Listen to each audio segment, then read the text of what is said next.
Now, going back sa atin pong rightly dividing, and dito po mga kapatid, we talk about the basic right division in the scripture last time, and importante po natin i-recognize, not only it will boost our understanding, importante natin i-recognize po itong apat na basic na elements ng division po na ito, dahil po mga kapatid, it would spare you also from confusion, from private interpretation and mishandling ng Word of God. At makuha po natin ang totoo pong significance na gusto ng Panginoon po sa atin. So what are those things na ating na-discuss? Number 1, yung law and grace. Okay? Law and grace po mga kapatid, importante po natin i-observe yung mga bagay po na yon, law and grace. And number 2 po by the way, yung law and grace, these are two principles that are under principle under which mankind, has operated with God. So that's very important. That's how God operated sa kanyang operation sa mundong ito in dealing with mankind, and he may put man under the law or he will put man under grace. So ikaw po, you have to discern rightly in rightly dividing is to know kung saan kang administration or operation na under ka. Are you under the law or under grace po mga kapatid? While both of these principles magnify the Lord Jesus Christ, but they must be separated if we are to avoid doctrinal confusion. So, para ma-avoid po natin ang doctrinal confusion, you should apply rightly dividing. So, we are either under the law or we are under grace. Another thing, number 2, is the difference between Israel and church. Israel and church po mga kapatid. Israel and the church are two entities through which God's will is performed. Kanina po, dalawang operation. Kung saan po mga kapatid, kung saan po, two principles kung saan nag-operate ang Diyos. Ngayon, there are two entities kung saan in which God's will is performed. Kung saan ipiperform ang kanya pong kalooban.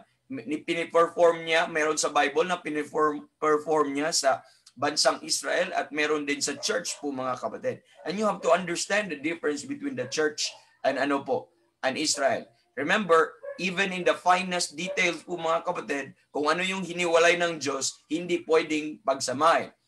Remember that text? Jeremiah 23:28, sabi po doon, if any man hath my word, let him speak my word faithfully. What is the chaff to the wheat, saith the Lord. So you have to speak that word faithfully. What is the chaff to the wheat? So kung magbigay ka nga, i-separate mo nga yung chaff at saka wheat. What is that? Yung ipa at saka yung bigas. Kung ihiwalay mo nga, hindi mo ihalintulad or hindi mo iparehas, hindi mo i-unite. Lalo pa, those are basic things. Lalo pa yung mga complicated things and far more important things like the church and Israel, like law and grace. Dapat i-observe po natin. Mas lalo natin i-observe po mga kapatid. Now, going back sa Israel and church, while both of this entity, they point to the Lord Jesus Christ for their fulfillment, but they must be separated. They must be separated if we avoid identity confusion. If we avoid identity confusion. Kanina, doctrinal confusion. Ngayon, identity confusion. Are you Israel? Are you of Israel? Or are you of church po mga kapatid? We are either, amen, Israel or Jew, mga kapatid, or we are the church, the body of Christ. Dapat nating maintindihan yun. Saan ka dun? And you have to know, amen. Rightly dividing will help you know kung saan ka na belong. Number 3, not only law and grace, not only Israel and church, but also earth and heaven. Earth and heaven. Okay, these heaven and earth, mga kapatid, these are two separate spheres of dominion that God has purpose, to glorify Him. Okay, God has purpose to glorify Him. So, meron siyang mga creatures sa earth, meron siyang creatures sa heaven. Meron siyang plan for the earth, meron din siyang plan for the heaven. So, these are two spheres of dominion. In the beginning, God created the heaven and the earth. That's from the beginning, eternity past. And eternity future po mga kapatid. And God saw, And God created a new heaven and a new earth. So the two po mga kapatid ay distinct. They're always separated. From the beginning up to eternity future, they are separated. Amen. These are the spheres of dominion of God. They belong to the kingdom of God, mga kapatid. Overall. So, while both of these dominions will be gathered together in Christ, but they must now be separated. We must be separate. It must be separated if we are to avoid ministry confusion. If we are to avoid ministry confusion. So ano yung ministry confusion na we should avoid with, mga kapatid? Kasi ano ba ang nature ng ministry mo? Earthly o heavenly? Ano ba ang calling mo? Earthly o heavenly?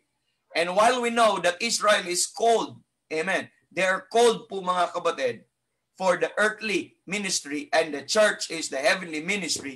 Kung ma-spot mo kung sino ikaw, doon po ma-identify mo doon po sa entity kung ikaw ba ay sa church at ikaw ba ay sa Israel, then malalaman mo na ang programa ba na iyo pong kung saan ka tinawag ay makalupa ba o makalangit.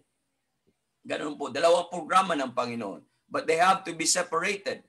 We're either building a kingdom on earth, amen, or we are ambassadors. We are only ambassadors from heavenly places. Saan po tayo po mga kapatid? Amen. You have to spot that. So, rightly dividing is very important. These are the two programs ng Panginoon. Dito po mga kapatid, the fourth one is the prophecy and mystery. The prophecy and mystery.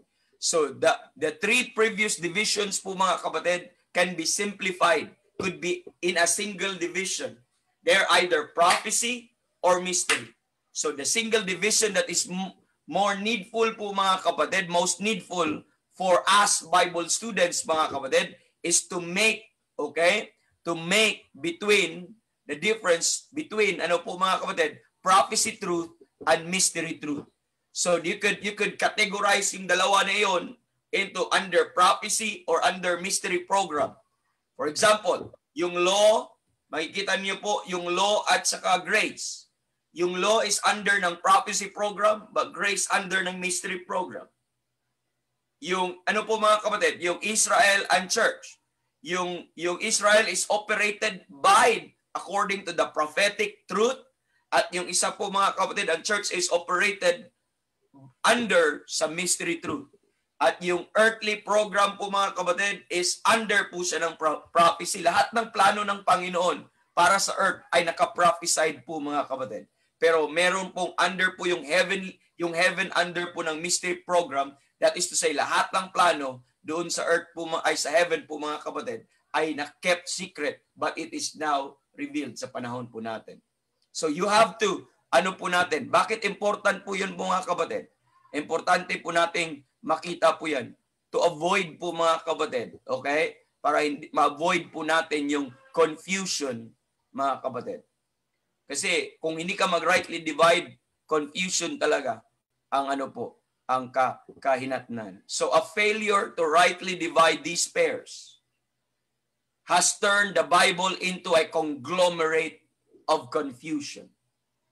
It would result to a Bible of a bunch of confusion.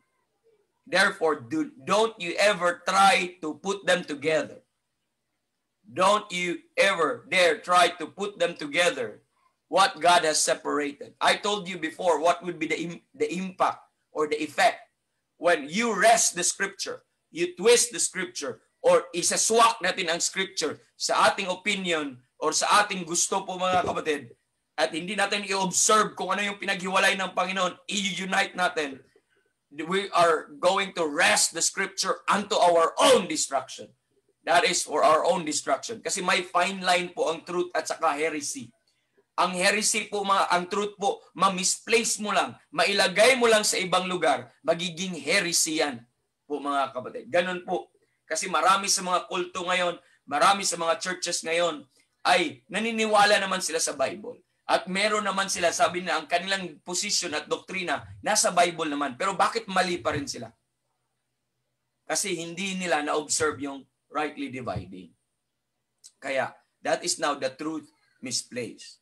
So, now, when you fail to do that, nako, when you put them together, nako, sangkatutak po na problema ang ating haharapin. So, making these distinctions clear will greatly also benefit anyone who desires to grow in their understanding of God and the Word of God. So when you observe these distinctions, when you study these distinctions, and when you separate these distinctions po mga kapatid as God had separated it, you will benefit. And the greatest benefit na makuha mo is understanding po mga kapatid. Understanding sa salita ng Diyos. And understanding on how you behave, understanding on how you conduct in your life, understanding kung ano yung kalooban, what the will of the Lord is for your life. At dito po natin, and understanding kung ano yung mga promises na iyong i-expect. Kaysa kung wala, ay mahirapan ka po mga kapatid.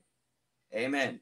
At magkaroon ka ng problema, and you will say that yung magkaroon po ng madaming problem. So, now, ngayon, let's look at po mga kapatid, yung basic division between prophecy. Kung naka-inline lang naman pala sila sa under sila ng prophecy at mystery. Let's look at the basic po ng prophecy at saka mystery. This time, I will share my screen and I'll share you my notes po mga kapatid para makita po nating lahat. So the basic division, I will not dwell on this kasi doon tayo sa solving confusion mamaya-maya. Okay? I will not dwell much on this. Doon tayo sa solving confusion maya-maya. Now, dito, let me share. Ang aking isi-share po mga kapatid, ito po ay isa pong pagka-divide between prophecy and mystery. Kung sila yung pinaka-main na programa ng Panginoon, kung ang church at ang Israel ay nakahiwalay doon sa dalawang programa na yon, might as well we will look at the entirety ng mystery at saka prophecy, yung differences ng mystery at prophecy. Let me share sa inyo po mga kapatid. Run through lang to. Hindi natin to pwedeng maisa-isa. Mahirapan po tayo po mga kapatid at matagalan po tayo. Naibigay ko na din po ito doon po sa atin pong dito din po sa topic na ito earlier in our broadcast. But let me share this again sa inyo po mga kapatid. So what you see there is the basic division between prophecy and mystery. Okay? Now, makita po natin, dito po mga kapatid, sa aking share sa inyo, is on one side is prophecy, on the other side is the mystery po mga kapatid. So these are the division. So, in one side, sa prophecy, is we have the earthly program. Yung sa mystery po mga kapatid, you have the heavenly program. That's why nakahiwalay po yun doon. At dapat nating i-observe. And under sa prophecy, ang kanyang ibanghelyo is kingdom. And under sa mystery, ang kanyang ibanghelyo ay grace. Iayusin po natin yan maya-maya po mga kapatid. Under sa prophecy ay prophets of Israel po mga kapatid, including the 12 apostles. But under po ng mystery is the apostle to the Gentiles, si Paul. Ang binigyan po ng mensahe, ang ni-reveal. So ang ni-reveal po dito sa prophecy, ni-reveal po sa mga prophets of Israel and even sa mga apostoles. But dito po sa mystery, ni-reveal po kay Apostle Paul. So sa prophecy, it's focused on Israel. Sa mystery po mga kapatid, it focused on the church. So, clearly makikita po natin yan. Now, let's jump more to further details po mga kapatid. Under sa prophecy, it concerns a kingdom. It concerns a kingdom. Okay? That is to say, it concerns a political organization. A political organization, that means mga kapatid, visible, physical, earthly organization that will be established dito sa lupa, and that is prophesied in Daniel 2 verse 44 and Matthew 6 verse number 10. That's why sinasabi doon ang prayer po doon sa Matthew 6, thy kingdom come, thy will be done on earth. Okay? So that is the most anticipated, yung kingdom, political organization, Davidic, political kingdom na may establish on earth. And that is on the millennial kingdom. At dito po sa mystery po mga kapatid, that concerns a body, that is to say, a living organism. So, that's why ang church at saka ang Israel could never be the same. Why? Ang church is a nation, an organization. But ang church po mga kapatid, ang Israel ang church mga kapatid is a living organism. Just like a human body po mga kapatid. So that concerns a body to a kingdom. So a body and a kingdom ay hindi po parehas po mga kapatid. And clear po, alam po natin yan. And these are the verses na ipakita po natin. So next mga kapatid, the kingdom is to be established on earth. This kingdom is to be established on earth. But on the other hand, under sa mystery, the body given a position in heaven. So ang kanya pong kingdom ay may set up sa earth. Sa atin, ang ating reign at ang position is heaven para sa church. So two entity magkaiba, isa ay earthly, the other one is heavenly po mga kapatid. At this moment, you are even now seated on the heavenly places. At this very moment, if you are saved, you are already now translated unto the kingdom of His dear Son. And that is very clear po mga kapatid. At this very moment, you are already called as an ambassador. Why? Because we are not anymore earthly. At this moment, you are called as, for our conversation is in heaven. We are already a present citizen of heaven po mga kapatid. So, you see, pag ma-mix mo yan, nako, delikado. Kaya maging earthly minded ka. Magiging po mga kapatid, dito sa lupa, magpapayaman, ano pang gusto mo sa buhay. Kasi nandito lang pala sa lupa. Pero ang hope natin iba na eh. Langit ng ating hope. At hindi tayo citizen dito sa lupa. Pilgrims lang tayo, ambassadors, strangers lang tayo. And we are going home one day. Amen. The Lord will call us to glory. So, under sa prophecy, Christ is to be its king. It was announced that Christ is the king. He will be the king over all the earth, and He will be the king of Israel, and He will be the King of kings and the Lord of lords. That is prophecy. And do you not know that 90% of the prophecy of the Old Testament talks about the kingdom, talks about the king. Amen. And on the other hand, under sa mystery program, Christ is living head. Christ is our head. That living head. Amen. So hindi po magkatulad ang king at saka head. Ang head ay kailangan po yon sa isang organism. Amen. Christ, our head, He is the head of the church, not the king of the church. He could be rightfully called as the king of the church if the church is organization. Or if the church is a nation. But the church is an organism, and rightfully so, the Lord Jesus Christ should be called head of the church. And He is a head of the body, the church. The firstborn from the dead. Amen. So He's called as the head of the church. And verses, mga kapatid, would go through. Nandyan po, nakasulat. And another one is, the kingdom prophesied since the world began. This kingdom was prophesied since the world began. On the other hand po mga kapatid, the body was kept secret since the world began. So you see, gano'n sila ka-opposite, and that denotes rightly dividing. The kingdom is prophesied since the world began. The body was kept secret since the world began. The kingdom was announced, amen, from the beginning. But the body and this dispensation of the grace of God was kept secret since the world began. That's why it's a mystery and prophecy po mga kapatid.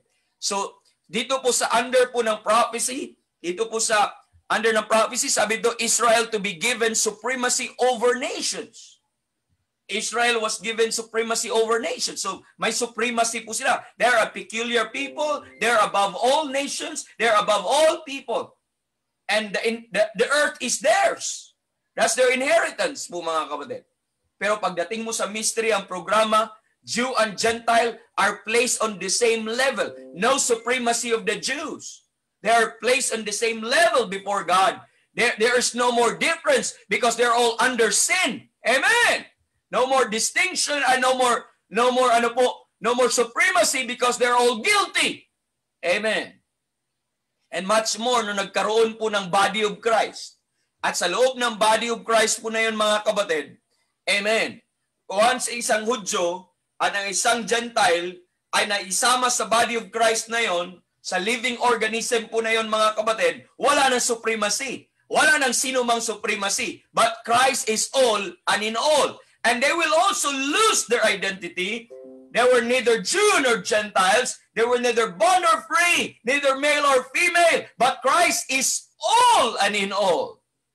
Amen. Wala na supremacy ang Israel. At then makikita. Now, na-imagine nyo ba, naisip nyo ba kung gaano kalaki ang confusion kung inyong paghaluin yung dalawa and if you don't observe rightly dividing? Napakalaki po mga kapatid. Hindi mo alam kung ano, saan, paano kalulugar, anong gagawin mo. Kasi magkontra talaga yan, magbangga talaga yan po mga kapatid. Pag i-unite mo yung hiniwalay ng Panginoon. Now, on the other hand, under sa prophetic program, the Gentiles to be blessed through Israel's instrumentality. That's the only way. For the Gentiles ay ma-bless sa Israel's instrumentality. That is to say, parang isang hintil maka-benefit po sa Word of God, they have to go to the Jews. At ang Jews ang gagamitin. They have to adhere to the laws ng Jews, sa mga oracles ng Jews, at that's why magpa-convert po sila. Mga kapatid, ang iba po ay meron pong nagpa-proselyte po sila. Kasi the only way for you to know the will of God and the blessing is i-bless ka through Israel's instrumentality. So sa pamamagitan nila, kaya part ng Abrahamic covenant, I will bless them that bless thee. So, kalabanin mo Israel, ay wala ka, blessing. Pero on the other hand, under sa mystery program, the Gentiles blessed through Israel's rejection. So, nabibless tayo sa Israel's rejection. Pag i-reject ng Israel, pupunta sa atin. Yun ang nangyayari sa Book of Acts. Na-bless tayo through their rejection. Dahil dininay po nila, ayaw nila, sabi po sa Acts 13, verse 46, makikita natin sa Acts 13:46, sabi ni Paul, saying that ye put it from you and judge yourselves unworthy of everlasting life. Then Paul said, lo, we turn to the Gentiles. Do you see that? Amen. We turn to the Gentiles. So yun problema. Pero yun po yung panahon natin. Mga kapatid. Pero wala na, tapos na yun sa transition na yun. Ito na po tayo, dito na po tayo. The Gentiles to be blessed through Israel's rise. Kung ang Israel will rise into power, the Gentiles will also be blessed with them. Amen. Madamay din ang mga hintil. When Israel will be on right track, on the will of God, at madamay din ang pati hintil. Pero sa panahon natin, hindi po ganon. Under sa mystery program, the Gentiles blessed through Israel's fall. Dito sa rise ng Israel, ngayon sa panahon natin, nung nahulog ang Israel, tayo po ay na-bless. Intindihan po natin? Kaya po damay din po yun sa Old Testament. Kung nahulog ang Israel sa Old Testament, wala ding blessing ang Gentiles. Pero natapos na po yung ganong programa. Nasa programa na po tayo ng mystery that was kept secret since the world began, na blessed na po tayo ang salvation come to the Gentiles. Okay? Salvation is now come to the Gentiles because of the fall of Israel, and God cut off the program of Israel, and now God focused His program on creating this one body, on building this one body, and that is the church. Now, another thing, another disparity, difference. Prophecy mainly concerns nation. Okay? It concerns nations. Kaya kung mapapansin nyo mga kapatid, at ang objective po nila, ang ma-reach out nila, nations. Nation po, bansa po, ang kanila pong objective na ma-reach. Bakit nations? Because Israel is a nation.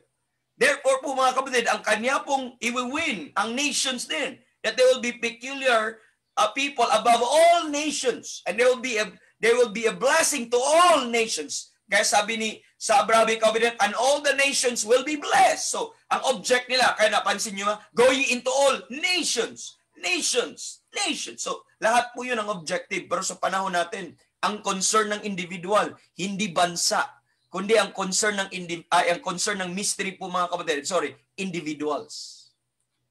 Ang concern ng mystery sa panahon natin, individual. So, ang ating mission field, hindi nations. Ang mission field natin, nagsa-start sa kapitbahay natin, sa bawat isa, every soul, sa bawat kaluluwa. Hindi national salvation ang ating hinihingi. Sa mystery, hindi national salvation ang kanyang concern. Ang concern po ng mystery is individual salvation, the salvation of the soul, whom Christ died for that every soul po mga kapatid. So yun po yung concern po ng mystery program na makikita po natin. On the other hand po mga kapatid, prophecy concern also blessings both material and spiritual on earth. So makikita na ang concern po ng prophecy ay blessing on earth. Whether it's a physical, material, or spiritual. Basta sa earth po yun. Pero under sa mystery po mga kapatid, the mystery concerns all spiritual blessings where? Not on earth, but in heavenly places. It concerns the blessings in heavenly places, which we are told sa Ephesians 1:3, Blessed be God and the Father of our Lord Jesus Christ, who hath blessed us with all spiritual blessings in heavenly places in Christ Jesus. So where is the blessing? In heavenly places. What is the prophecy concern about the blessing on earth? Sa atin, the blessing in heaven. That's why we're told in Colossians, our hope is laid up in heaven. We're told in Colossians chapter number 3 to set your affection on things above and not on things on this earth. Amen. So you see that? That's because there's our blessing po mga kapatid. And importante po yun. Amen. Next is prophecy concerns Christ coming to earth. Yun po ang pinaka-highlight ng prophecy. Ang pinaka-main, amen, highlight ng prophecy is one day Jesus Christ will come and set up His kingdom. That is the second coming po mga kapatid. Pero ang pinaka-highlight ng mystery po mga kapatid, the mystery explained Christ's present absence from the earth. So, ang kanya pong pagbalik, yung isa yung absence niya. Bakit wala pa siya sa earth? Yun po yung pinaka-concern. Because He is now seated in the heavenly places to become the head of the body, the church, the fullness of Him that filleth all in all po mga kapatid. So, it explains the present absence from the earth. And on the other hand po mga kapatid, makikita din po natin na yung mystery po na yung prophecy not only highlight the second coming at yung mystery po na mga kapatid highlighted also the rapture, which is sabi ni Paul, the rapture, behold, I will show you a mystery. We shall not all sleep. So ang pinipreach po ng na coming ni Christ pagdating po sa mystery ay other face, the other side of the coming of Christ, and that is Christ coming for the church, coming for the body of Christ. Ang concern ng prophecy is Christ coming for Israel. Christ coming for Israel, mga kapatid. Now, another thing, dito po, in prophecy, I'd like you to take note, salvation by grace through faith alone is not contemplated. Intindihan po natin? Sa prophecy po mga kapatid, under po sa mga sa programa ng Panginoon para sa Israel, hindi po ang salvation by grace through faith ay na-mention or na-contemplate. Wala pong ganun. Pero saan po yun mga kapatid? Ang salvation by grace through faith alone, okay, lies at the very heart of the mystery. That's the heart of the gospel. That's the heart of our preaching. That's the heart of the preaching of the cross. That salvation by grace through faith alone. Amen. Sa ating panahon po yun na-enjoy. Wala po yun. Hindi po yun naka-record sa Old Testament. Wala pong propesya patungkol dyan sa Old Testament. At maintindihan po natin. Pero po mga kapatid, ang makita nyo po dyan, sa panahon natin, salvation by grace through faith alone, dahil si Kristo ay namatay na, binayaran na po ang ating mga kasalanan, available na po, libreng access na po, dahil natapos ng ginawa ni Kristo ang lahat ng kailangan. Kaya, grace through faith na lang. Sa panahon nila, hindi pa naman namatay si Christ. So may mga certain requirements ang Panginoon na binigay po sa kanila po mga kapatid to do it para ma-maintain yung righteousness. At saan sila kukuha ng righteousness? Wala pang imputed righteousness ng panahon po na yon. Ang meron po sila ay righteousness which is of the law. Kuha po natin, righteousness which is of the law. So tapos na po tayo sa programa na yon. So kung hindi mo yun ma-differentiate, magkamali ka din sa iyong kaligtasan. Akala mo ang kaligtasan parehas lang sa lahat ng panahon, or akala mo ang kaligtasan ay works. Okay? Or by faith plus works. Or works plus faith, or anong pang pagka-formula nyo dyan, mga kapatid. Kaya yun po magiging confusion. So, another thing, the proclamation of the prophetic program, okay, committed particularly to the 12. So, the proclamation, not only to the 12, but also to the prophets. So, ang proclamation po nito, ang pagpipreach nito, ang pagtuturo po nito ng prophetic program was given to the 12. Was given also to the prophets. But sa panahon po natin, ang proclamation po ng mystery committed particularly to Paul, to Apostle Paul. It was committed to the Apostle Paul. Amen. So this mystery was only revealed to Paul and through Paul. Intindihan po natin, it was revealed to Paul and through Paul. So paano tayo nakakuha? Paano natin nalaman ang mystery? Through Paul. Kasi siya po ang nag-preach. Kaya sabi ni, ang commission ni Paul, mga kapatid, ay to preach the unsearchable riches of Christ. And to me, sabi niya, who am less than the least of all saints, is this great grace given, that I might preach among the Gentiles the unsearchable riches of Christ. Po, mga kapatid. To make all men see what is the fellowship of the mystery, which from the beginning of the world hath been hidden God. Amen. Who created all things by Jesus Christ. So, you see that? Paano nalaman ni Peter ang mystery? Through Paul. Paano nalaman ng ibang apostle ang mystery? Through Paul. Paano nalaman ng mga Gentiles natin, the church? Through the Apostle Paul. Because it was the proclamation of the mystery is committed to Paul and through Paul, po mga kapatid. So next, the prophetic program revealed through many of God's servants. Napakarami po. Okay? But the mystery revealed through one man, and that is si Apostle Paul. Okay? Now, the Old Testament writers also frequently did not understand the prophecies made known through them. Marami sa kanila sa Old Testament, hindi nila naintindihan. Nagsabi lang sila, pero hindi nila naintindihan. Pero hindi yun mystery, ha? Pero hindi lang nila naintindihan. Yun yung veiled.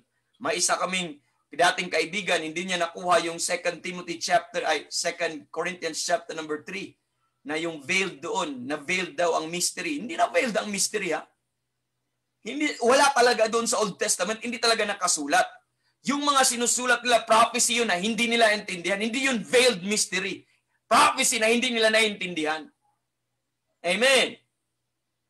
But sa atin, sa panahon sa mystery program, Paul both understood and longed. He longed that others might understand the mystery revealed through him. He longed that na maintindihan niya. He longed na maintindihan ng iba. Naintindihan na niya at maintindihan ng iba. Kasi maintindihan natin. Kaya sabi ni Paul, to make all men see. At sabi ni Paul, that the eyes of your understanding being enlightened, that you may know what is the hope of his calling, what is the riches of the glory of his inheritance in the saints, and the exceeding greatness of his power to us ward who believe, that we might know. Amen. He gave us the Holy Spirit that we might know all the things that are freely given to us of God. Po, mga kapatid. So pwede natin maintindihan. Do you remember si Daniel?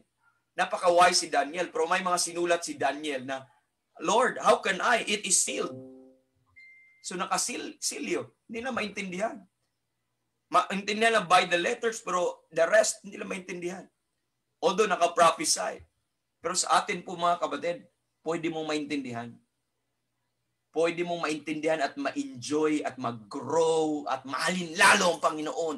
At ang salita ng Panginoon po mga kapatid, once na maintindihan mo yung mystery po na ito, pwede mong makita. Kaya to make all men see. Yun yung longing ni Paul. Yun yung desire ni Apostle Paul.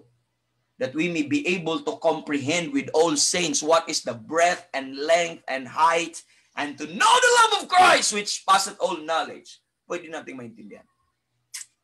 Amen, amen, amen. So, with that, mga kapatid, we praise the Lord. Amen. Sana po ay Nakita nyo yung difference? Hindi ko binilang po mga kapatid. I just put that, I tabulate that sa table, and sana makita nyo yun. Now, again, let me repeat my thoughts. Just think of how much confusion or conglomerate of confusion that would be if you will start to halo-halo or mix these things po mga kapatid. Naintindihan mo ba gaano ka-importante ang rightly dividing? Naintindihan na po ba natin kung gaano ka dapat tayong titingnan po mga kapatid ang lahat ng mga ito? Kung hindi, ay naka, mahirap po mga kapatid. Hindi natin maintindihan.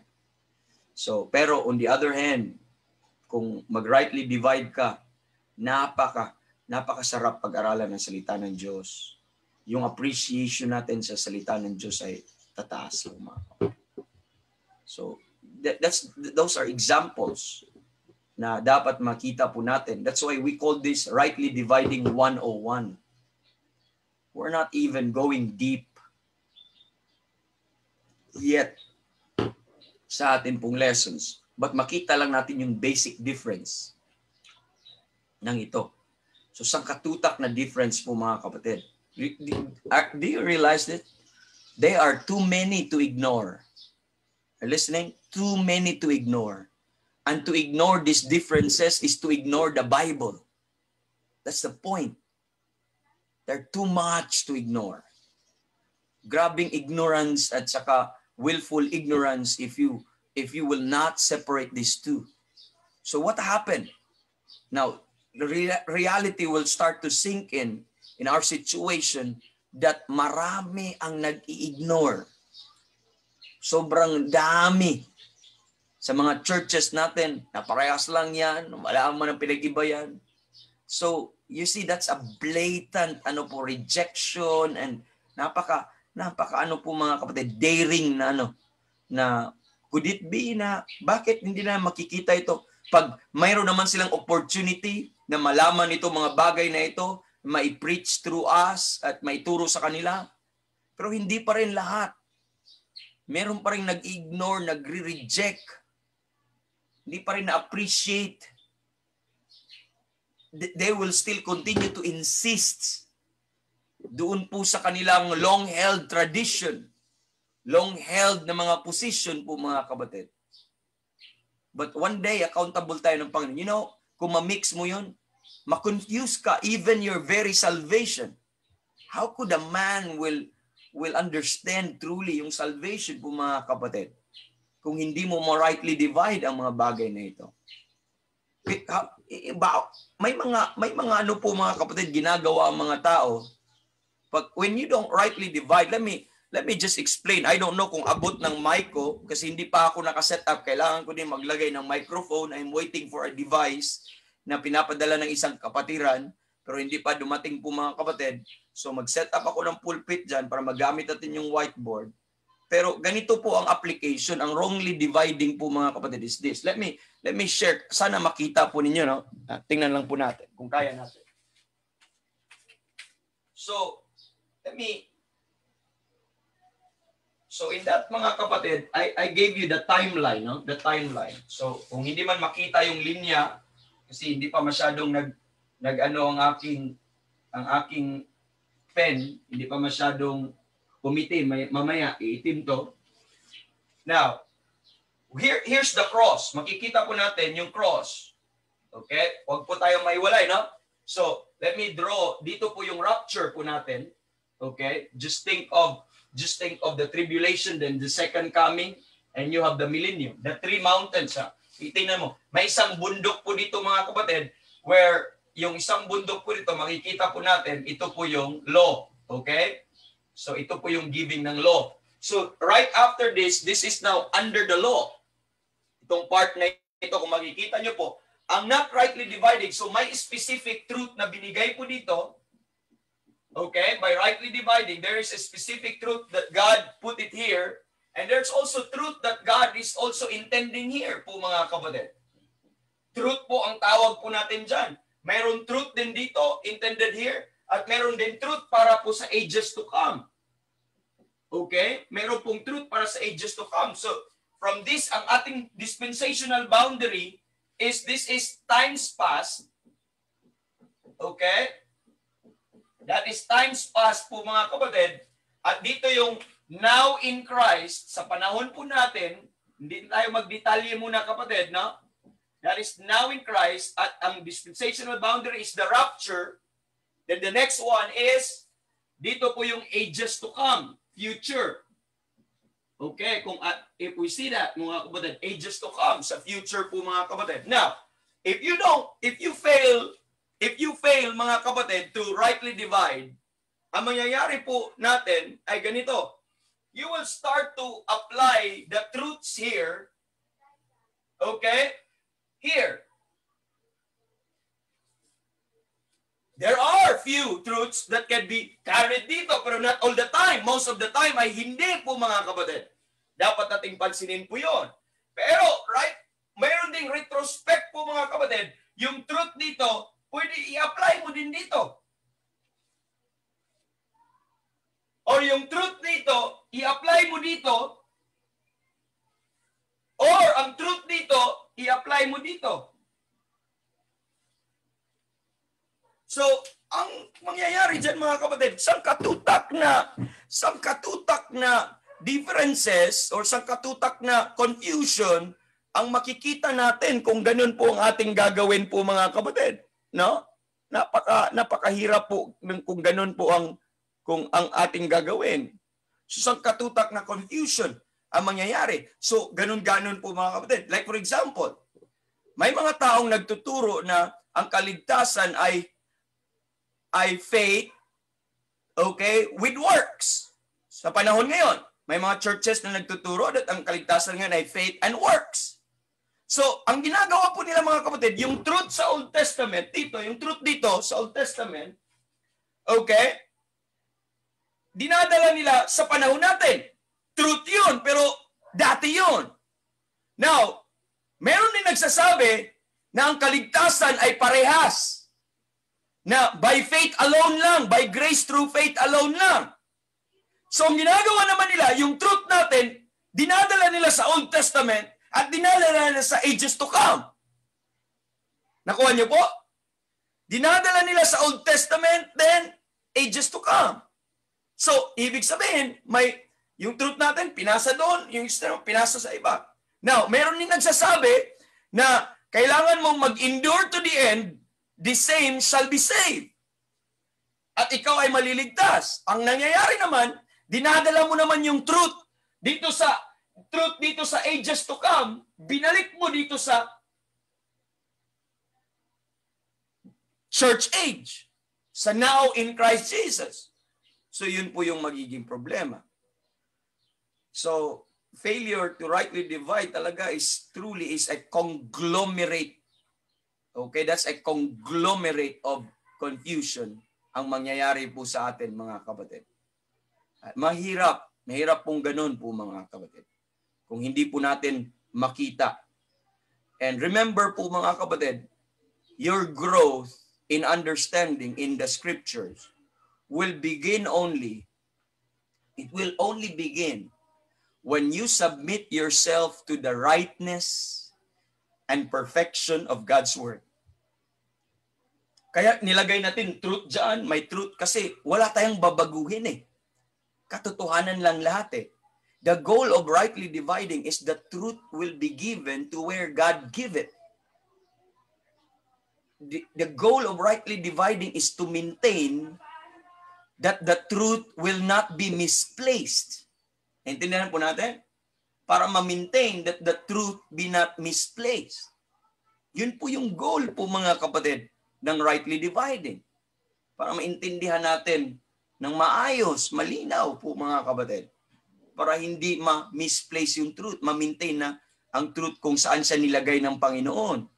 And put it in your mind that to change your belief before changing God's word. You have to understand that. Na instead of changing the word of God at isaswak natin, i-rest natin ang scripture, why don't you change your belief? Amen. Change that belief and hold on to the truth of the Bible and let God be true, then every man a liar. po mga kapatid. And that is growth. It can only begin when the Bible becomes your final authority, and when you study it, rightly dividing, and when you start to place the truth to where God placed it. Live the truth to where God placed it. And you have to identify accurately who you are. What is your identity? Are you part of the nation of Israel, or are you part of the church? And you need to identify accurately what is the operating principles you are under in. Are you under the law or under grace? And you have to accurately identify what is the calling of God for you. Are you called for to reign on this earth or to reign on heavenly places? Because these are not the same. And listen very carefully, no? And you have to identify accurately what is the doctrine that God is giving you. Is God giving you the doctrine, the prophetic doctrines, or God is giving you the prophetic doctrines that was spoken since the world began, or God is giving you that mystery doctrine or mystery truth which was kept secret since the world began? And the Bible student should identify that accurately. And failure to do that po mga kapatid, amen, could be life and death. Could be hell and heaven. Could be ano po mga kapatid, righteousness and unrighteousness. That's how critical yung mga katotohanan po na yon that needs na ma-observe po mga kapatid. Na tingnan po natin. So hindi ganoon ha, hindi pwede. So rightly dividing is just placing it to where God give it. So you have to take note on that, brethren. Now, I'll spend my time po mga kapatid in 30 minutes. We still have 30 minutes. I'll spend my time on discussing po mga kapatid dito po sa mga confusions. Kasi bakit nag-arise ulit ang confusion? Again, that's a failure to rightly divide. That is failure of the observance of 2 Timothy 2:15. Pero mga kapatid, I want you to understand that God does not put mistakes in the Bible. He does not put mistakes in the Bible. Wala pong mali sa Bible. Okay? Every word is pure. Every word is given by inspiration of God. Every word is preserved. The Bible is perfect. Amen. Please let that sink. Amen. In rightly dividing, that's the only way to maintain the perfection of the Bible. And the literal interpretation with rightly dividing is the only way to maintain, amen, its consistency in interpretation. That's the only way. Now, however, different context creates contradictory verses in the Bible. When you don't rightly divide those contexts in the Old Testament and context in the New Testament, when you start to mix them, mga kapatid, amen, they will become contradictory principles. When you start to mix them, they will become contradictory principles. You will lose its consistency. Amen. So these contradictions, now once you mix it, mga kapatid, would make it impossible to obey every instruction in the Bible. You could never obey. And you could never attempt to obey every instruction in the Bible. Yun po ang problema po mga kapatid. On the other hand, ma-private interpret pa natin yung context at yung truth na yon. Lalayo tayo sa intended message ng Panginoon. So therefore, it is necessary to rightly divide the Lord's instruction for us today. It is important to rightly divide the instruction for us today. And from the instructions in times past, from the instructions in the ages to come, as we wrote it. Kasi, kung hindi mo ma-rightly divide, ay nako, nakakalungkot. it is usual to separate. That's why my cross dyan, it is usual to separate, okay, the Old from the New Testament. Yun yung basic division. The cross is the difference maker. At malalaman po natin, yung pinaka-basic dyan, na may before the cross, after the cross. However, mga kapatid, both testaments are subject of prophecy to Israel. Yun po ang danger kasi pagpasok mo sa after the cross, even doon sa early Acts period, kahit sa New Testament pa yung nakasulat, sa Acts period po mga kapatid, makakita ka pa rin ng mga instructions na hindi mo pwede or sasalungat sa mga sulat ni Paul. Kasi may transitions pa nangyayari. So ang pinaka-accurate po natin na instruction titingnan, instead of rightly dividing the Old and the New Testament, you observe the prophetic truth and the mystery truth. Mga kapatid.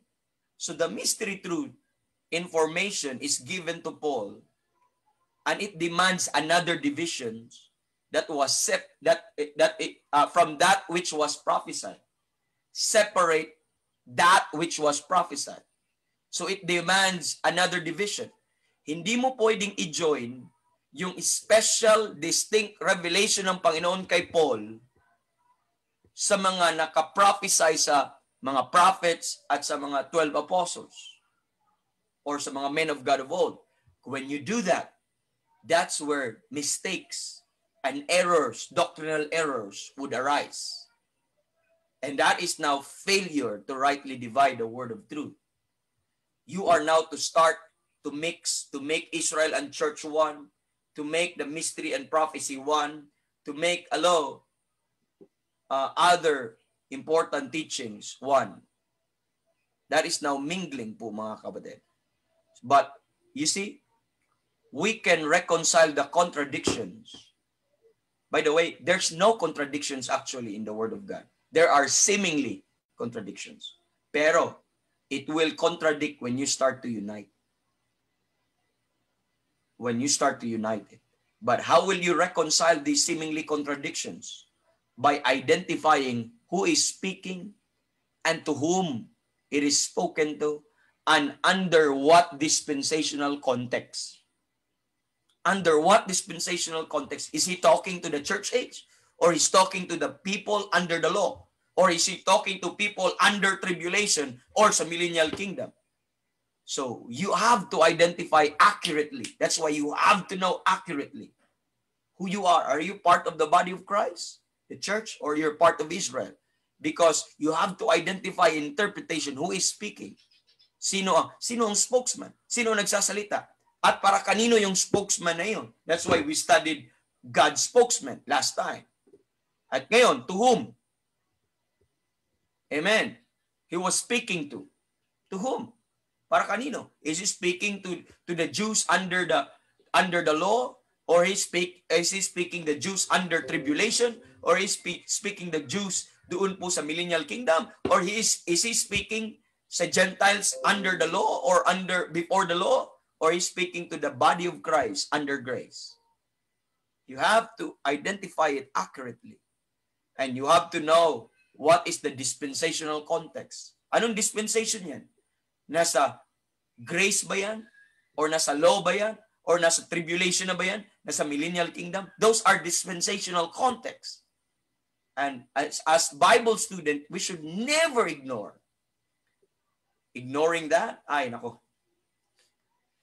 Amen. Now, there are seemingly some so-called Bible contradictions.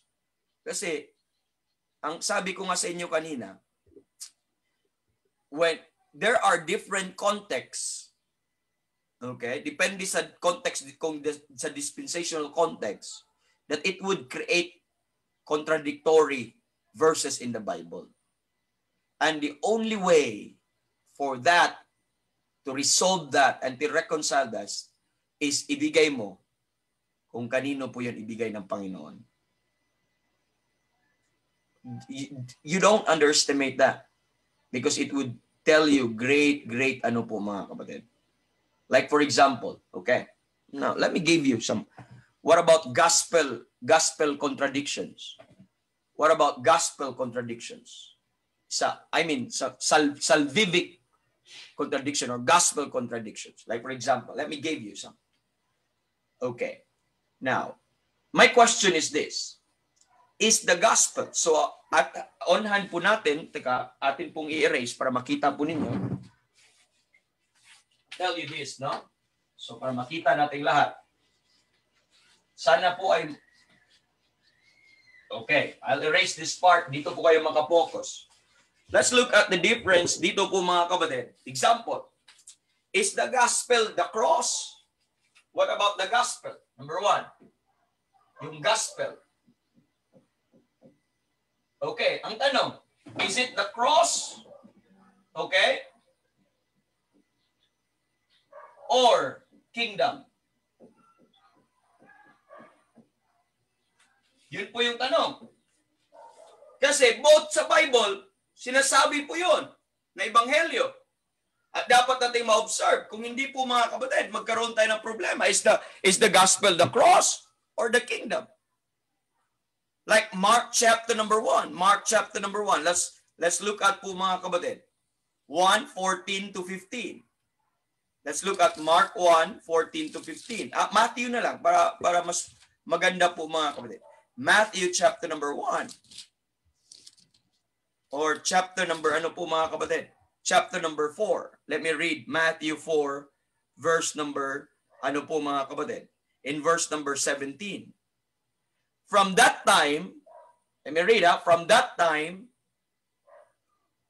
Jesus began to preach and to say, repent, for the kingdom of heaven is at hand. Now look at verse number, ano po mga kapatid? Look at verse number 23. And Jesus went about all Galilee, teaching in their synagogue, preaching the gospel of the kingdom. So, of the kingdom. So, ang ebanghelyo ba natin ay about sa kaharian? Or about the kingdom? Ano po? Saan po ang ating ebanghelyo? And you need to take note on that. Ano ba? Or what about us? Itong, ano ba? Ang gospel is He's preaching, teaching the gospel of the kingdom.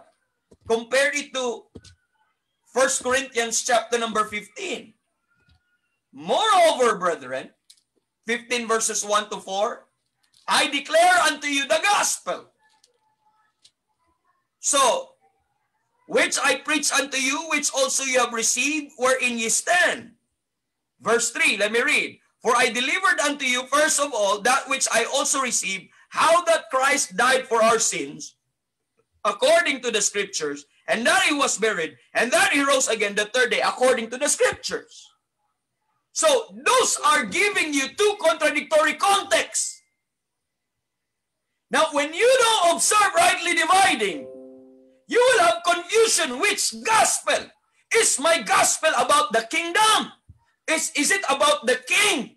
Or my gospel is about the Savior who died on the cross of Calvary. He was buried and rose again the third day. Which is which? That's now the problem.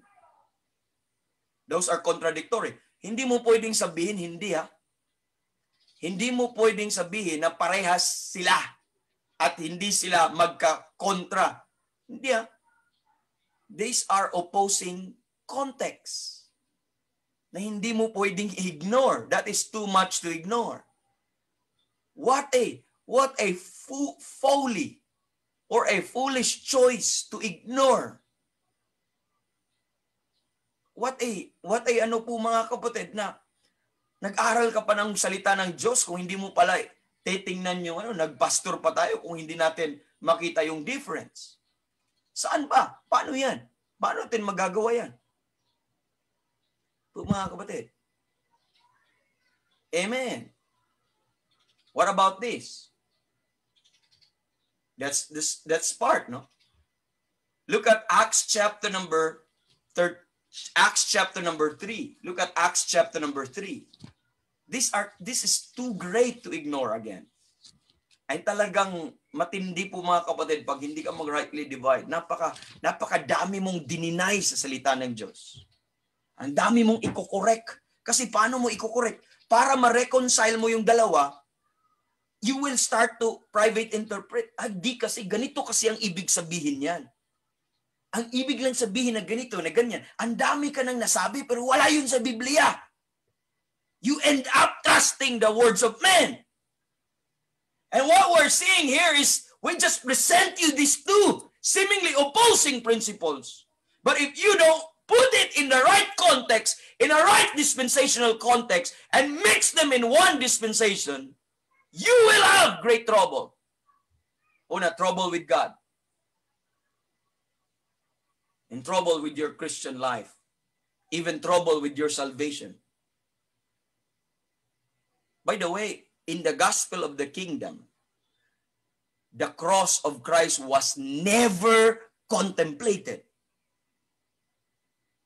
Kaya nga, anong gospel mo? Cross o kingdom? The cross of Christ was never contemplated. And you take note on that, mga kapatid. Amen. And sa gospel natin, the kingdom was never contemplated. It was not talking about the kingdom. It was talking about how he died for our sins. Now, what about Acts 13? Acts 13. Acts 3 pala. Did I say Acts 13? Acts 3. Let me read in Acts chapter number, Acts chapter number 2. Babasahin ko muna. Acts chapter number 2. The Bible says in Acts chapter number 2, let me read this. In verse 23, him being delivered by the determinate counsel and foreknowledge of God, ye have taken, and by wicked hands have crucified and slain. Sabi ng Panginoon, sabi ni Peter, you have crucified and ye have slain by wicked hands. Anong ginawa niyo sa inyong Messiah? By wicked hands you have crucified and slain. At anong sabi dito? Let's jump. Verse number 36. Therefore, let all the house of Israel know. Sinong kausap? Israel. Assuredly, that God hath made that same Jesus whom ye crucified, both Lord and Christ. So anong ginawa nyo sa Jesus, sa Messiah nyo? Pinako nyo. Verse 37, anong impact sa kanila? And now when they heard this, they were pricked in their heart, and said unto Peter, and to the rest of the apostles, men and brethren, what shall we do? So it pricked their heart. Bakit? Ikaw ba? Preachan ka. At sabihin na, pinako nyo, pinatay nyo ang tagapagligtas. Or ang hari. Ano mangyayari sa'yo? Alangang hindi ka ma-prick sa heart mo. Look at chapter number 3. Let me read verse 13. Start with verse 13. And listen intently, and you will see my point later on.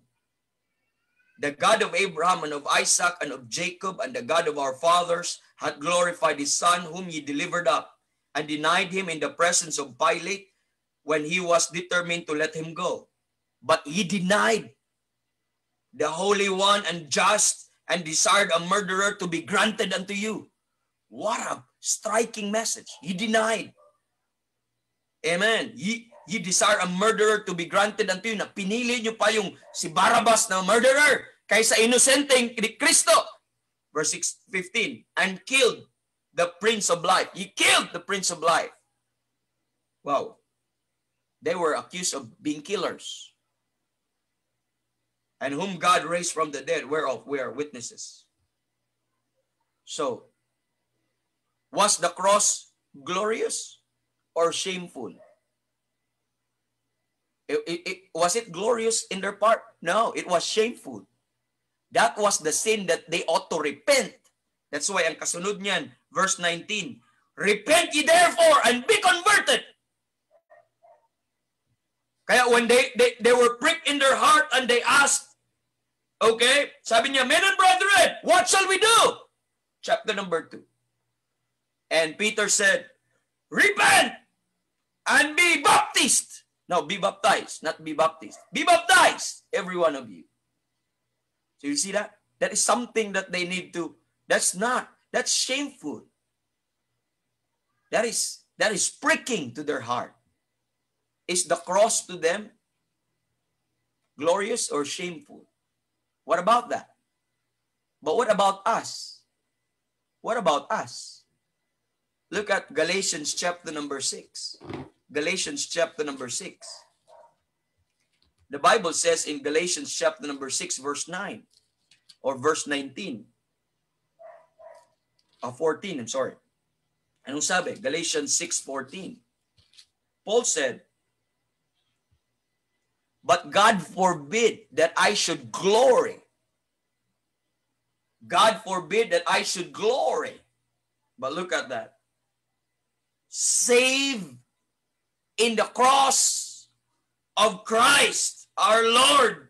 Amen. Save in the cross of our Lord, Jesus Christ. But God forbid, I will not glory on what I have accomplished, but I will glory on the cross of Christ. That's what Paul is saying. So what is it then now? Is the cross glorious or the cross shameful? Which is which? They're both in the Bible. The key is to rightly divide. Amen. In the gospel, kung mapapansin mo, ang cross, okay, in the Bible, ang cross sa nation of Israel was what? Was their crime. It was their offense. It was their sin. When Peter will preach on the crucifixion. But sa atin, sabihin ni Peter, you killed, you slew, you hung on a tree. You are murderers and betrayers. Amen. Yun po ang preaching ng cross sa kanila. So it pinamukha sa kanila that it was their sin that they need to repent of. Pero sa atin, when you sa isang part, for I delivered unto you first of all how that Christ died for our sins. Our sins. It was not our sin that he died. It was not our sin that he crucified. It was for our sins. It was the provision for our sins. So which is which? Is the cross the sin that we committed? Or the cross was for our sin? Was the cross our offense? Was the cross our offense? Or was the cross is for our offenses? Think about that. Saan dun? Again, you could not say parehas lang yun. You could not private interpret and explain it. Bumubula na lang yung bibig mo ka-explain, trying to unite. You could never do that in the Word of God. Bakit po mga kapatid? That's a sin of private interpretation. By no means na gagawin mo yan. So, anong gagawin mo? What's the next one? Praise God, my 2 Timothy 2:15. Study to show thyself approved unto God, a workman that needeth not to be ashamed, rightly dividing the word of truth. So, you see that? Kung wala tayong rightly dividing, yun ang maging kahinat na natin. Hindi natin mako-confuse ka. Baka mag-end up ka, mag-sinner's prayer, Lord, patawad kasi dahil sa kasalanan ko, parang naipako din kita. Ako ang nagpako sa'yo, baka ganun ang magiging resulta. Pero sa preaching ni Paul, yung death na yun, love ni Kristo yun sa atin. Amen. It was the expression, kaya nga, who loved me and gave himself for me. But God commended his love toward us in that while we were yet sinners, when we were sinners, Christ died for us. Greater love, amen, amen. No man than this did a man lay down his life. He laid down his life for his friends. Amen. And take note on that. Now, what about? Was the gospel made known? Yun a question. Was the gospel made known? We're talking on the issue of the gospel. Was the gospel made known? Or the gospel is secret? Ano ba? Ano ba talaga? Was it made known? Or was it a secret? Po mga kapatid. Look at Acts chapter number 3. Nandun po tayo malapit sa Acts 3. Verse number 21. Mga kapatid, there are so much of this. Napakarami. In Acts 3 verse number 21, I'd like you to look at there. The Bible says in Acts 3 verse 21, ang sabi po ng Biblia, na makikita po natin po mga kapatid, in 3:21, it says here, whom the heaven must receive until the times of the restitution of all things, which God had spoken by the mouth of all his holy prophets since the world began. So this is about Christ. Look at the verse number, ang context is verse number 18. But those things which God before had showed by the mouth of all his holy prophets, that Christ should suffer, he should fulfill. So Christ should suffer, then he should fulfill. So ano yan? Suffering ni Kristo, death ni Kristo. Anong context kasunod? Verse number 21, whom the heaven must receive until the restitution of all things which God had spoken by the mouth of his holy prophets since the world began. So ang gospel po ba, according to this verse, or ang sufferings or ang death ni Kristo according to this verse, was made known since the world began. Now, on the other hand, Romans 16:25. Romans 16:25, which we are familiar. It was spoken since the world began. But what about Romans 16:25? Now to him that is of power to establish you according to my gospel and the preaching of Jesus Christ according to the revelation of the mystery which was kept secret since the world began. So ano ba talaga? Saan ba? Maubos ang buhok natin kakakatin ito. Saan ba talaga? Ano ba ang suffering ni Kristo? Ano ba yung pagpangaral sa propesya patungkol kay Kristo? Spoken ba talaga since the world began? Or, mga kapatid, or it was kept secret since the world began? Now again, you don't mix that and try to find a way out on how to explain that thing. Because these are two opposing contexts. They are two opposing dispensational or two different dispensational contexts. But errors will come in when you don't rightly divide. Because they are both truth. They are all in the Bible. And you could not just pick up the Bible and say whatever you want it to say. You could never do that. That's a great offense and violation in interpretation. Which is which? Spoken since the world began or kept secret since the world began? But a Bible student should know how to rightly divide the word of truth. You should understand which is which. Saan bang sa akin yan? Saan bang sa Israel yan? Amen. Amen. Now, ang tanong po mga kapatid, there's another thing. The 12 apostles preached the gospel. Nasa issue lang tayo sa gospel, ang dami, no? Ang Apostle Paul ay nag-preach po ng ebanghelyo. Ay mga apostles, not apostles nag-preach sa earthly ministry ni Christ sa ebanghelyo. Makikita mo yan. Let's look at Luke chapter number 9. Luke chapter number 9. Look at Luke 9 verse 2. Nag-preach sila ng ebanghelyo as we can see. Luke 9 verse 2. Let me read that. Look at this. I'm talking of the 12 apostles. Luke 9 verse 2. The Bible says, and he sent them to preach the gospel of the kingdom. Amen. To heal the sick. So makikita po natin in verse 6. Look at, and they departed and went through the towns preaching the gospel. You see that? Preaching the gospel. So the apostles were preaching the gospel. Healing everywhere. They're preaching the gospel. Okay? The apostles were what? Were preaching the gospels. So, okay, that's good. But let's look at Luke 18. Luke 18.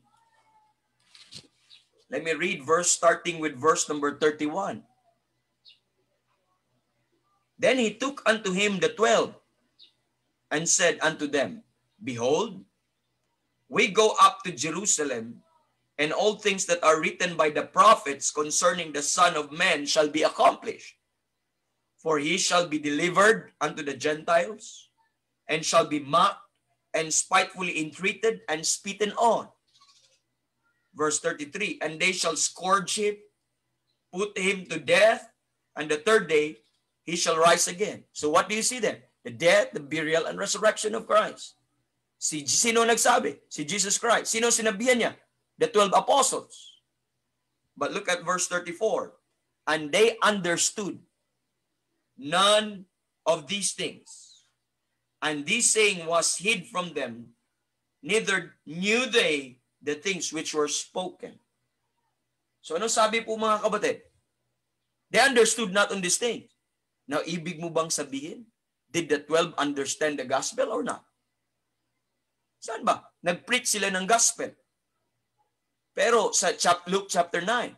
Pero pagdating dito sa Luke 18, nung sinabihan sila ni Jesus Christ ng gospel, kung paano siya mamatay, ilibing, pangatlong araw mabuhay muli. Sabi niya, they understood none of these things. This saying was hid from them. Now, if you don't rightly divide, that would be confusing. Kung if you think lahat ng gospel ay parehas lang, anong kahinatnan? Ibig po sabihin, nangangaral sila ng gospel. They're preaching everywhere. They're preaching the gospel. Tapos sinabihan sila ng death, burial, resurrection ni Kristo. Uy, hindi namin alam yun ah. Ano yan? Sabi pa nga ni Peter, no. Hindi pwede yan. Parang sa expression natin, over my dead body, Lord. Hindi mangyayari sa iyo yan. Naibabako kanila. Kung ikaw ay walang rightly dividing, sabihin mo, ano bang nangyari sa iyo, Peter? Akala ko ba nagpipreach ka ng ebanghelyo? Bakit pipigilan mo ngayon si Kristo na mamatay? So wala kang rightly dividing. Akala mo isa lang ebanghelyo. Pero in context ng Luke chapter number 9, ang pinangaral po niya ay gospel of the kingdom. Nabasa natin kanina. Gospel of the kingdom. Hindi yung gospel of the grace of God sa panahon natin. So, ang ibig lang sabihin yun is very simple. That the gospel of the kingdom is not synonymous or the same with the gospel of the grace of God. Ang gospel of the grace of God, yun yung death, burial, resurrection ni Jesus Christ na pinapangaral niya through the Apostle Paul po mga kapatid. So, hindi parehas. Ano pa naman sabi ng Bible? If the gospel be hid, it is hid to them that are lost. Eh sabi dito, they were hid. So ibig sabihin, kung ang basis ng Ebanghelyo, death, burial, resurrection ni Kristo, it was hid from them. So naku po, Rudy. Sorry, Brother Rudy ha. Nabatanggen niyo tuloy ako. Sa kakaisip ko sa mga tao na hindi mag-rightly divide, naku po, Rudy. Wala namang kinalaman si Brother Rudy nito. Bakit nasabi natin? Kasi ganun po, kaseryoso po mga kapatid, na magkikita po natin. So, kaya kailangan nating kasi contradictions, ay nako, magkakaroon ka ng problema. Amen. Kaya, if you don't rightly divide, Romans 4:5. Look at Romans 4:5. Okay? Romans 4:5. Look at Romans chapter number 4, verse 5. So Romans chapter number 4, verse 5, the Bible says, But to him that worketh not, tingnan mo ha, but to him that worketh not, but believeth on him that justifieth the ungodly, his faith is counted for righteousness. So anong sabi dyan? You don't work to be saved. But rather, po mga kapatid, faith is enough. That faith will be counted for righteousness.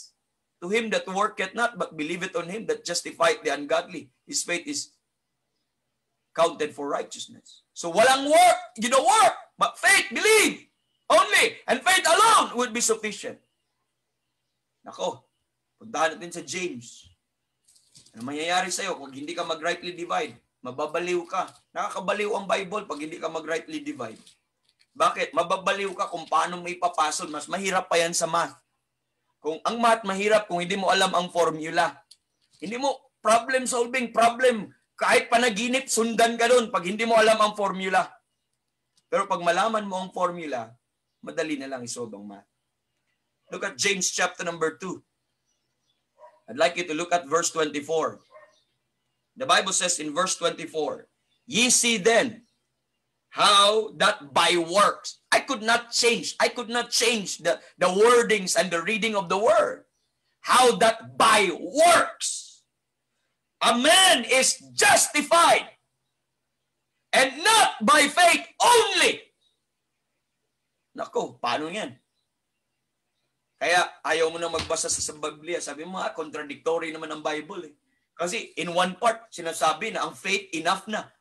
You don't work, but believe it on Him that justified the ungodly. His faith is counted for righteousness. Ngayon, basa ako sa James naman ngayon. Ang nakikita ko dito, you are justified by works and not by faith only. So ano ngayon? Ano magagawa natin? So, kung hindi ka mag-rightly divide, you will quit on the Bible. You'll quit on the Word of God. Truly talaga. Kasi these are two different contexts. Dispensational contexts. And kung hindi mo makita yan, kung hindi mo pa nakita yung need ng ano po mga kapatid, magkakaroon ka ng problema. Amen. Look at Matthew chapter number 20. Look at Matthew chapter number 20. Mga kapatid, nako, I have 17 items under lang ng gospel contradiction.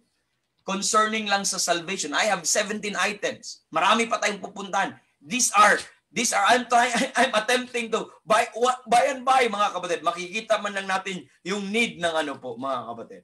But let's look at muna Matthew chapter number 20. Okay?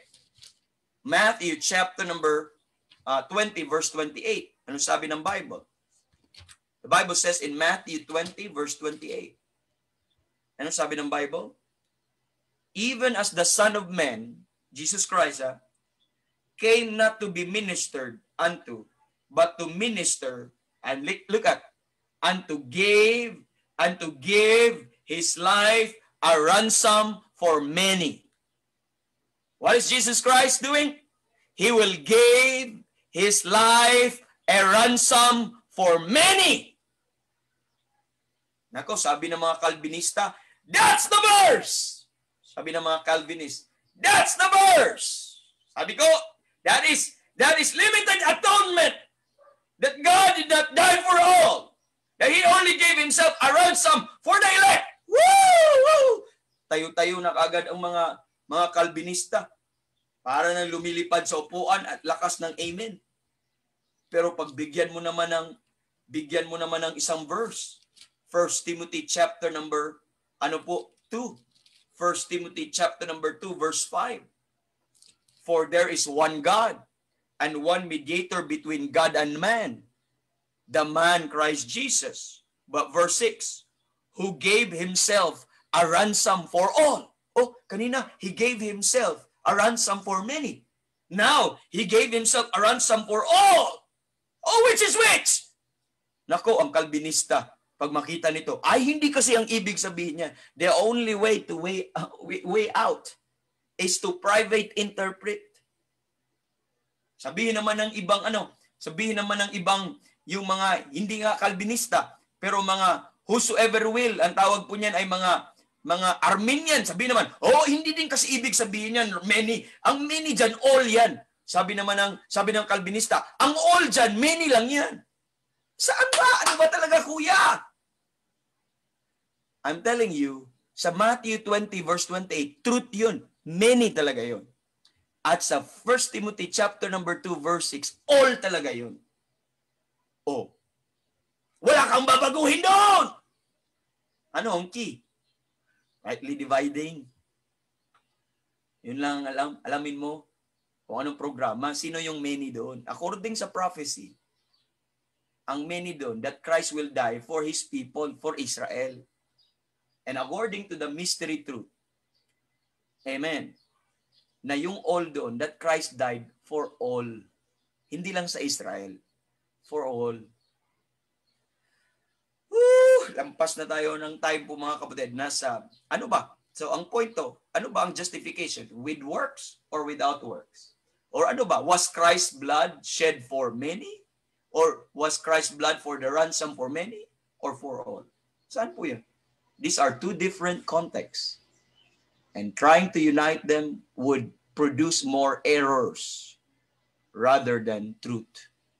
But the only way to maintain the Bible not to be contradictory, again, is to rightly divide the word of truth.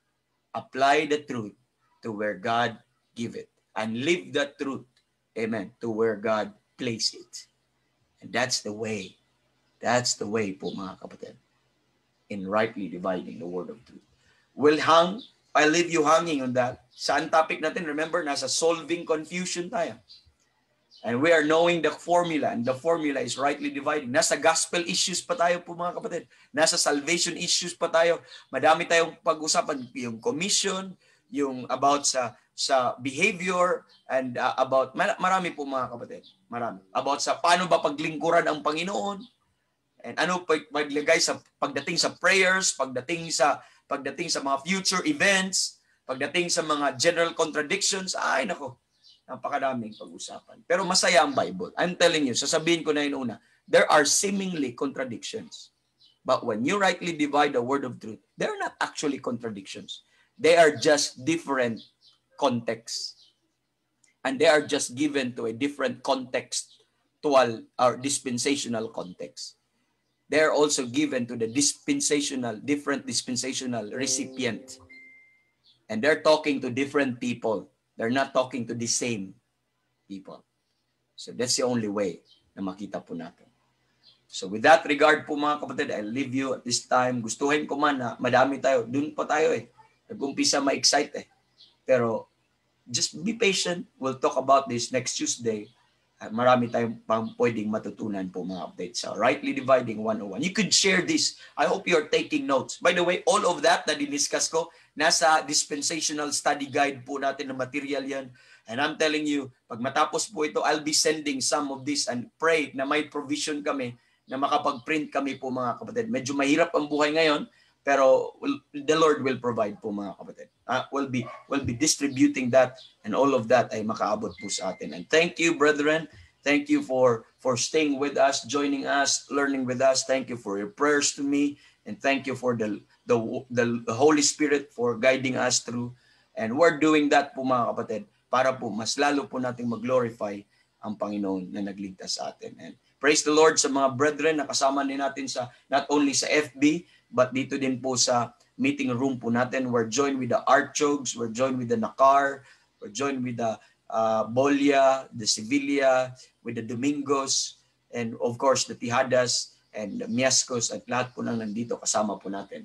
And glory to God. God bless you all. Amen. Just enjoy the Lord, enjoy His word. Amen. Enjoy serving Him. Amen. God bless us. Amen. Thank you, brethren. And Brother Pitts, we're done here. Bye-bye.